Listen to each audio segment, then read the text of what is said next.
अपने आत्मा जैसे एक भगत का पत्र मिला था मुझे, नाम तो ध्यान नहीं, उसने दास के ये वचन सुन करके अभी नया नाम लिया था। वो फिर गया दादू पंथियों के पास जो उनके गांव में डेरा था, उनसे चर्चा की।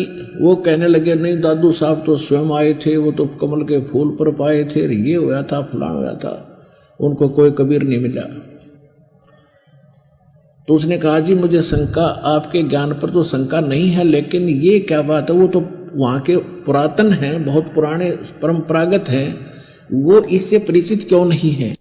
और साथ में उसने क्षमा याचना भी की थी कि मेरी गलती है, क्योंकि मैं गया तो इसलिए था कि मैं कुछ जानकारी प्राप्त करूं और दृढ़ता आवे मेरे में। वो भी यही बताएंगे, जो आप बता रहे हो आप तो उन्हीं की वाणी बोल के बता रहे हो, लेकिन वहाँ उन्होंने ये बात नहीं बताई कि कबीर जी उनको मिले थे। तो मुझे कुछ अविश्वास सा हो गया इस बात से कि वो तो बहुत पुराने हैं। तो उस भगत के लिए और सभी के लिए आपसे प्रार्थना है कि यही तो मार खाते हम। जब आपने गुरु बना लिया दास को, फिर ठीक है किसी से चर्चा तो हो सकती है, फिर अविश्वास होगा तो फिर आप तो भक्त को नहीं रहे। आप विचार करो, कुरान शरीफ के पढ़ने वालों को कुरान शरीफ का ज्ञान नहीं, वेदों को पढ़ने वालों को वेदों का ज्ञान नहीं था, पुराणों को पढ़ने वालों को पुराणों का ज्ञान नहीं था। ब्रह्मा विष्णु महेश को अजरोवर बताओ, सर्वशक्तिमान बताओ, उनके माता पिता कोई नहीं, और दास दिखावे पढ़ावे। और फिर कोई उनसे पूछे जाकर उन नकली गुरुओं से जिनके पास पहले फंस रहे थे, उनका ज्ञान ही नहीं था हिंदुओं के, तो वो क्या बताएंगे, झूठ बोला रामपाल, वो क्या जाने, कहीं ऐसा लिखा नहीं है। तो यह अकल तुम्हारी अब भी कमजोर रहेगी जब आप दास के इन बातों विश्वास नहीं करे। ऐसे ही कबीर पंथियों को कबीर सागर के बारे में, कबीर साहब के बारे में ज्ञान नहीं।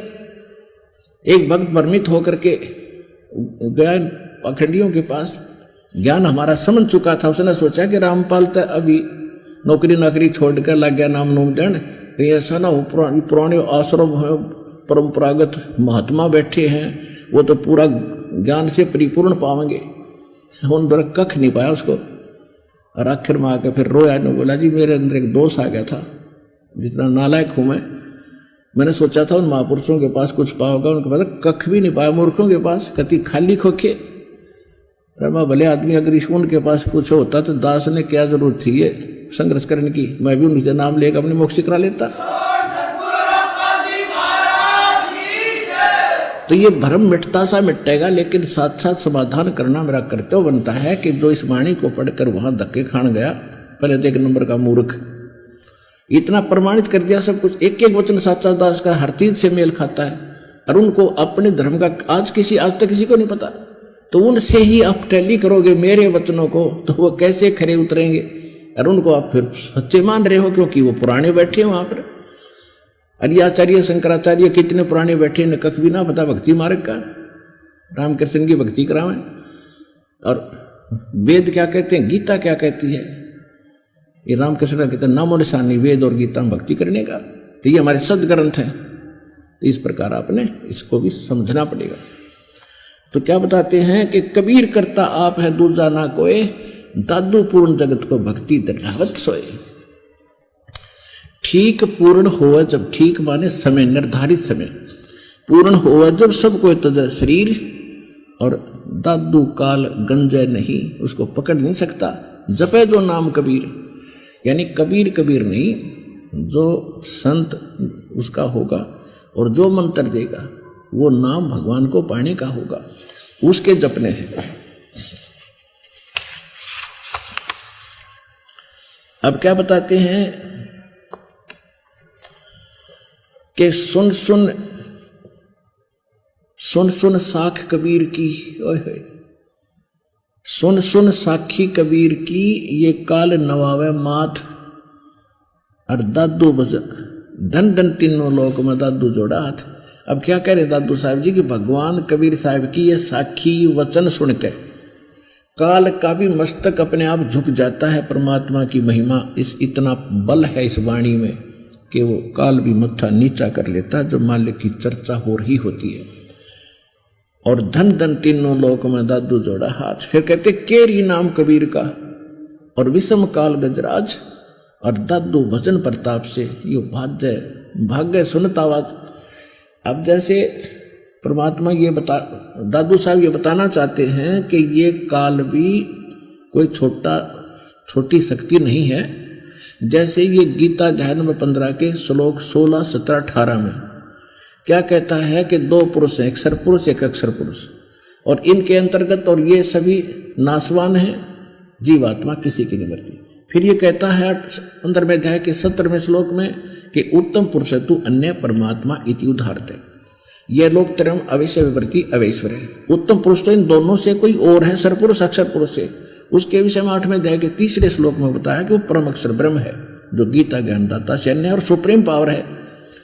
तो यहाँ 15वें अध्याय के 18वें श्लोक में गीता ज्ञानदाता कहता है कि मैं जितने मेरे अंतर्गत प्राणी हैं 21 ब्रह्मांड की, इनसे मैं उत्तम हूं, इनसे शक्तिशाली हूं, इसलिए मैं वेद और लोक में, इस मेरे अंतर्गत जितना लोक आते हैं 21 ब्रह्मांड में, और वेदों में लोक वेद माने सुने सुनाए ज्ञान के आधार से, दंत कथा के आधार से मैं पुरुषोत्तम प्रसिद्ध हूं, क्योंकि जो मेरे अंतर्गत हैं इनसे मैं उत्तम हूं। इसलिए मैं लोक वेद के आधार से, यानी क्षेत्र में मेरे लोक में चल रही दंत कथा के आधार से मैं पुरुषोत्तम प्रसिद्ध हूं, लेकिन मैं पुरुषोत्तम नहीं हूं, क्योंकि पुरुषोत्तम तो 15वें अध्याय के 17वें श्लोक में बताया जाए कोई और है। तो यहाँ दादू साहब उसी का सेकंड कर रहे हैं, उसी को बताना चाहते हैं कि केरी नाम कबीर का और बिखम काल गजराज। जैसे एक हाथी होता है, हाथियों का राजा होता है, यहां राजा वही होता है जो बलशाली हो। तो गजराज माने हाथियों का राजा, सबसे शक्तिशाली जो हाथी हो वो तो समझ लो इस काल को। और परमात्मा कबीर साहब की जो भक्ति और शक्ति है उसके नाम को समझ लो केहरी, यानी बब्बर शेर।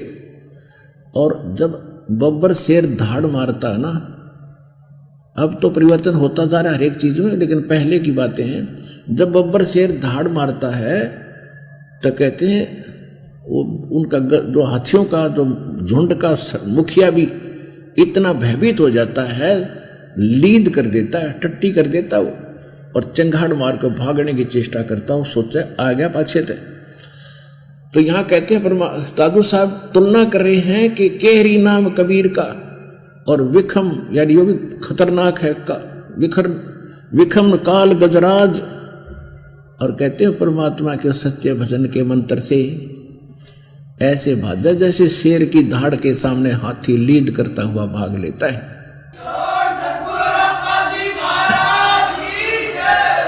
पल एक नाम कबीर का दादू मर चतलाए, अस्थि के असवार को स्वान काल ना खाए। अब दूसरी पंक्ति में, दूसरी वाणी में दादू साहब जी परमात्मा की शरण में आए प्राणी को कितना सुरक्षित सिद्ध करना चाहते हैं कि आप कितने सुरक्षित होगे और काल की इस पहुंच से आप कितने बाहर होगे। जो काल आपके ऊपर अटैक करने थे, कर्मों की मार डालनी थी। जैसे एक हाथी के ऊपर बैठा व्यक्ति, वो तो समझ लो भगवान की शरण में है जो हाथी पर बैठा है। और अब परमात्मा ने इस काल को कौन सी संज्ञा दी है? कुत्ते की। हाथी पर बैठे हुए व्यक्ति को एक कुत्ता कोई हार्म नहीं कर सकता, हानि नहीं पहुंचा सकता। अंडरस्टूड है। वो उसको कुत्ते की पहुंच से कितना ऊपर है, कितनी दूर है। पहले तो हाथी के निकट नहीं आ सकता, और आ भी गया तो वो हाथी को कोई हानि पहुंचा नहीं सकता, उसके ऐसे मोटे मोटे पैरों हैं। और जब सूंड की रेंज में आ गया तो कुत्ते की जान पावना टोई।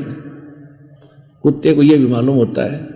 तो इसलिए कुत्ता हाथी से 50 फुट की दूरी पर ही भौंक सकता है, उसको देखकर भौंकता रहता है।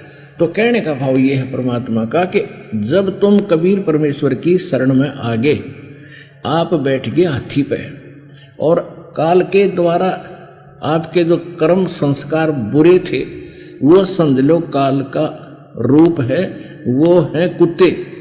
अब उन पाप कर्मों से, संकटों से आप इतनी दूर होगे जैसे हाथी पर बैठे व्यक्ति को कुत्ता कोई हानि नहीं कर सकता, ये समझ लेना।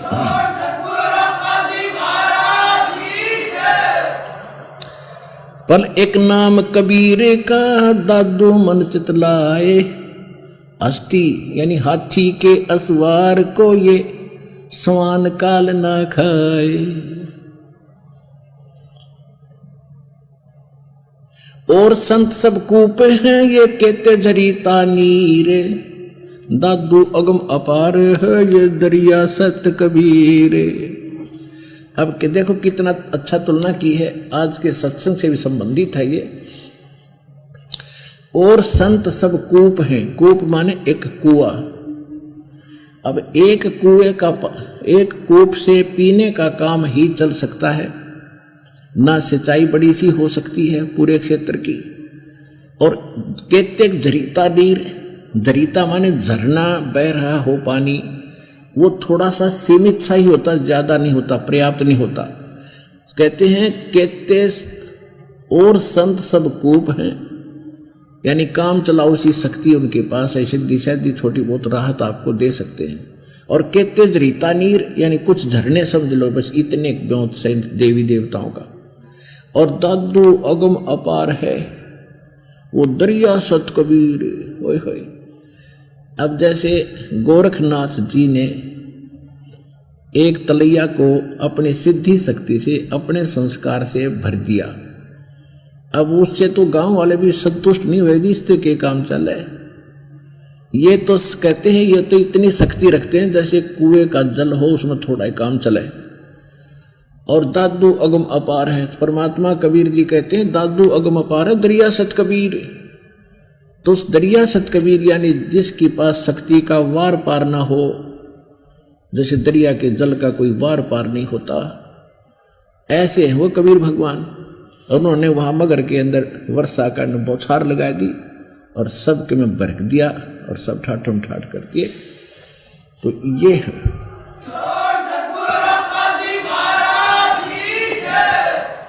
तो पुण्यात्माओं, आज आपको यह सिद्ध हुआ कि वेद बताते हैं परमात्मा ऐसी लीला करता है और उसमें लीला करते समय अच्छी आत्माओं को मिलते हैं। जिन अच्छी आत्माओं को परमात्मा मिले उनमें से कुछ एक का भी वर्णन दास दे पाया है, समय हो गया है और फिर बताएंगे आने वाले सत्संग में। तो उन्होंने भी क्या बताया है, who is God, Kabir is God, Kabir is God. तो पुण्यात्माओं, सौभाग्य आपका, आपको इतना प्रमाणित और दृढ़ ज्ञान मिला है। अब इसका पीछा छुटवा लो, ये बार बार दाव नहीं लगेगा। समझा है तो सिर दर पाओ, बाहर नहीं रे ऐसा दाव। बोलो सतगुरुदेव।